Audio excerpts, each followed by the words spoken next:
Let me remind everybody that the Affordable Care Act is not just a website. It's much more. The Affordable Care Act is much more than a website. This isn't a website, it's about health care and about affordable plans. We know that consumers are having difficulty enrolling via the Marketplace website. It is important to note that the Affordable Care Act, however, is more than just a website. President Obama and his administration insist Obamacare is more than just a website.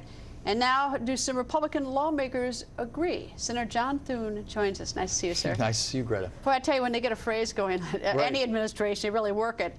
You agree with the president on this, and the administration?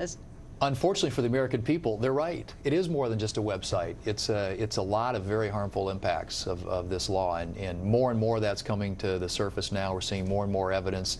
A lot of reporting just in the last few days about people being dropped. CBS News reporting that 2 million people have been booted from their health care. NBC is reporting that 50 to 75% of the 14 million people who get their insurance in the individual marketplace will be dropped. Some are saying that could go as high as 80%. I mean, this is the drop coverages, the cancellations, the increased premium rates. This really is a disaster. It's much more than a website problem. You know, just doing sort of the basic math, this is what I don't understand, is you can always sign up for it before you get sick. Like if you develop something, you can sign up for it the next day. And if you don't have it, and if you don't sign up, you pay a $95 penalty. If not enough healthy people sign up to pay for the sick people, you know, where do we get the money for this? I mean, how does it not sort of collapse within its own, under the weight of its own problems? Well, it could really implode, and if they don't get people to subscribe in the exchanges, they don't get people to pay the individual mandate.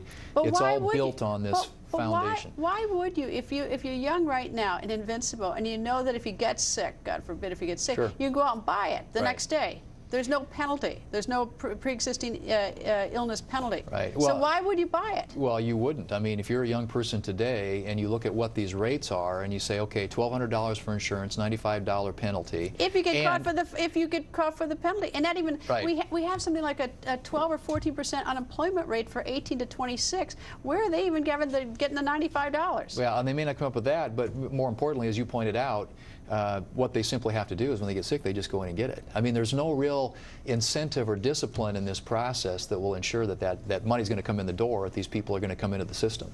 You know, you know, I really wanted this. I wanted health care for everybody. So this is, you know, disgusting. Well, the thing about it is, and this is where we've said all along, this is the wrong approach. When you have political control, command and control of 1/6 of the American economy, there are better ways to do this. You can use market-based solutions. You can use competition to get rates down for people, and so we got a whole bunch of solutions we'd love to get back and talk about. Well, we'll do that. Senator, thank you, sir. Thanks, Greg.